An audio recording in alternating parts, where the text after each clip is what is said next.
আসসালামু আলাইকুম। কেমন আছেন সবাই? আমি আলহামদুলিল্লাহ ভালো আছি।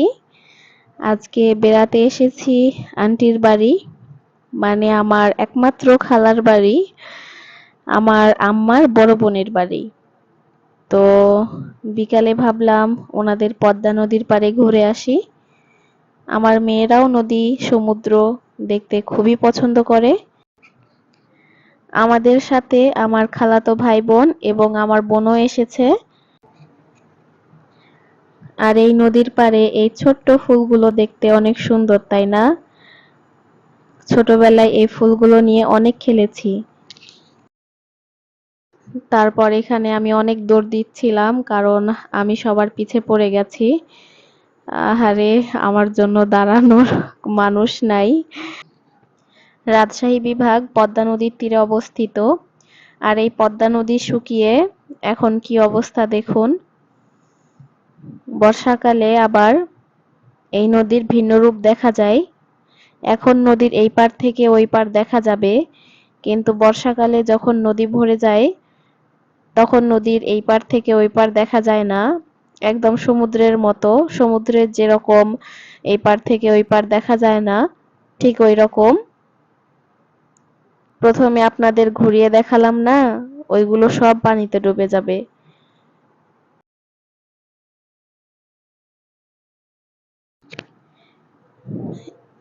এই জায়গাগুলো থেকে বালি ওঠানোর কারণে এরকম বড় বড় গর্ত তৈরি হয়েছে। আমার এই পিচ্চি ডিঙ্গি নৌকাগুলোতে ওঠার অনেক ইচ্ছা ছিল, কিন্তু আপু বলছিল যে ওঠা যাবে না, কারণ এই নৌকাগুলো আমাদের জন্য একটু বিপজ্জনক হবে, কারণ আমরা তো সাঁতার জানি না। কিন্তু যাই হোক, আমার মেয়েদেরকে নিয়ে নদীতে নেমেছি। তারপরে একটা নৌকায় উঠে বসার আর কি চেষ্টা করছিলাম।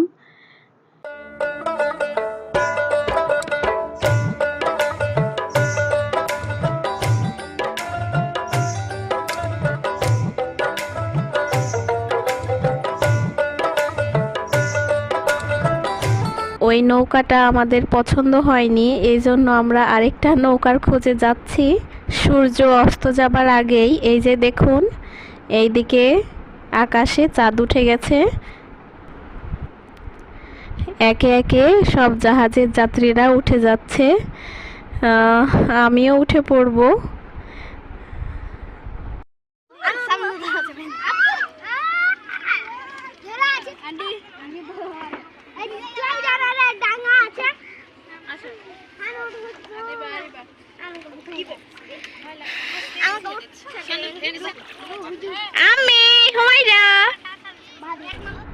তারপর এই টাইটানিকে আমিও উঠে পড়লাম।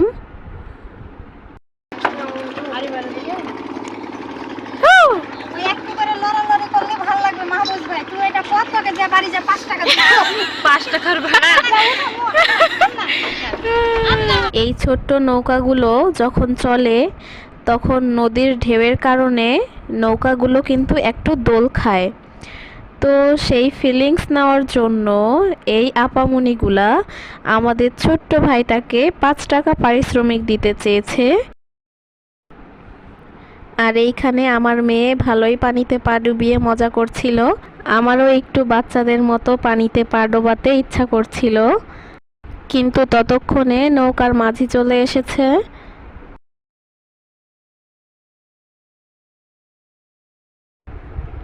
এই যে আমরা এই ছোট্ট নৌকায় ছোট্ট একটা নদী পার হলাম। তারপর আমরা নৌকা থেকে নেমে এই পানিতে অনেক মজা করেছি। আর এইদিকে একটা পিচ্চিকে তার বাবা পানিতে হাঁটাচ্ছিল। তো অনেক ভালো লেগেছিল সেদিন, আমরা অনেক মজা করেছিলাম। এতই ভালো লেগেছিল যে আমরা পরের দিন আবারও গেছি এই পদ্মার পাড়ে।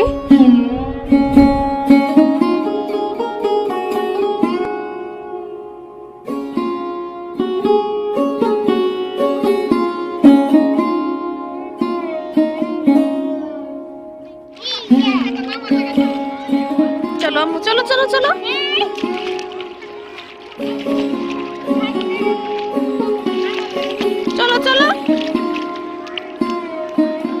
আমি আমি আর তুমি যাবো। হ্যাঁ হ্যাঁ, চলেন চলেন।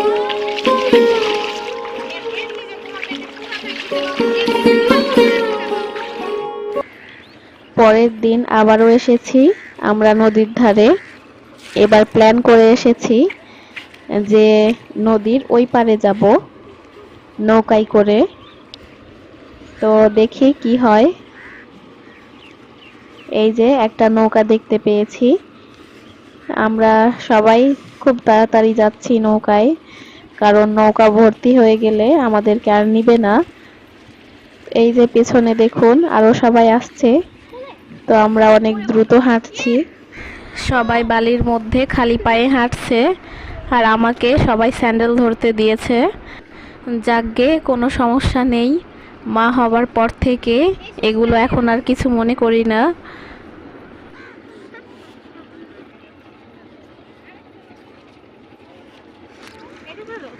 এই নৌকায় আমরা শুধু মানুষই পার হব না, দুইটা গরুও আমাদের সাথে পার হবে।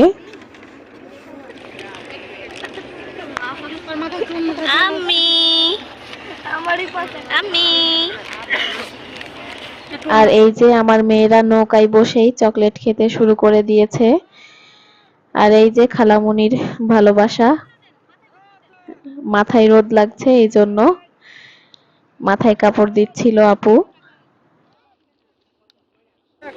ধরো ধরো তোমাদের স্যান্ডেল। এই নগালা ভাইয়া ভাড়া কত নেন এক একজনের? হ্যাঁ? এই তাহলে আমি তো 100 টাকা মাত্র নিয়েছি, যে গেলে আর আসতে পারবো না। না সব নামাই দেন আমাকে তাইলে। 10 টাকা করে ভাড়া বলেছে, আপনাকে একসাথে আমরা মাত্র 100 আসলে এখানে কি হয়েছে জানেন, আমরা নৌকায় উঠে গেছি কিন্তু টাকা না দিয়েই। আপনারা তো দেখলেনই যে আমরা কিন্তু নদীর ধার দিয়ে হেঁটে এসে নৌকায় উঠেছি। আমরা ভাবছিলাম যে হয়তো নৌকার মাঝি নিবে টাকা, কিন্তু এখানে নদীর তীর থেকে ওপরে একটা টিনের চালায় বসে সবার কাছে টাকা নেওয়া হচ্ছিল। আমরা আসলে জানতাম না, আর আমরা নৌকার আসল ভাড়াও জানতাম না। পরে যখন জানলাম নৌকার অন্য যাত্রীদের কাছে, তখন আমরা নেমে যেতে চাইছিলাম, কারণ আমাদের কাছে শুধু যাবার টাকাটা ছিল, কিন্তু আবার ফিরে আসার টাকাটা ছিল না। মাঝিকে দাঁড়ান দাঁড়ান বলতে বলতেই নৌকা ছেড়ে দিয়েছিল। পরে মনে হলো থাকগা, পরে একটা ব্যবস্থা হবেই। আমরা ভাবছিলাম হয়তো এই নৌকাটা আমাদেরকে নদীর এই পার থেকে সোজা নদীর ওই পারে গিয়ে নামিয়ে দিবে, কিন্তু না, এই নৌকাটা আমাদেরকে নদীর এক ঘাট থেকে নদীর ওই পারের অন্য ঘাট অবধি নিয়ে গিয়েছিল। বেশ ভালোই দূর ছিল। আমার একটু ভয় লাগছিল যে বাচ্চা কাচ্চা নিয়ে যাচ্ছি, সন্ধ্যার মধ্যে ফিরে আসতে পারবো কিনা। নদীর এই পারে আসা মাত্রই আমার মনে হয়েছিল এতগুলো বাইক চালক মনে হয় নদীর ওই পারে যাবে, কিন্তু আমার ধারণা কখনোই ঠিক হয় না। এই বাইক চালকগুলো আসলে এই নৌকার যে যাত্রীগুলো আসলো সেই যাত্রীগুলোকে আসলে উপরে নিয়ে যাবে, কারণ নদীর এই পার হচ্ছে চর এলাকা। এগুলো তো সবই বর্ষাকালে ডুবে যায়, এই জন্য এইখানকার লোকের চাষাবাদের জমি বা বাড়ি বলেন সবই অনেক ওপরে, এবং হেঁটে যেতে অনেক সময় লাগে। এই জন্য নৌকার যাত্রীরা এই মোটরসাইকেল বা বাইকগুলোতেই চড়ে যান। এখানে এই মহিলাটাকে দেখতে পাচ্ছেন, এই মহিলাটা আমাদের সাথে কথা বলছিল। তো নৌকার ওপরেও আমাদের সাথে কথা বলছিল, আমাদের আর কি খোঁজ খবর নিচ্ছিল। তো নৌকায় নামার পরে উনি বলছিলেন যে আমাদের বাড়ি আসো, এই নদীর ওপরেই আমাদের বাড়ি। তো আসলে গ্রামের মানুষেরা এমনই হয়, একদম মিশুক টাইপের। আমরা বলছিলাম যে না, পরে একদিন যাব। আসলে আমরা এত দূর হাঁটতে পারতাম না, আবার বাড়ি ফিরতেও সন্ধ্যা হয়ে যেত। আমরা ভাবছিলাম এখানেই একটু হাঁটবো। তারপর চলে যাব।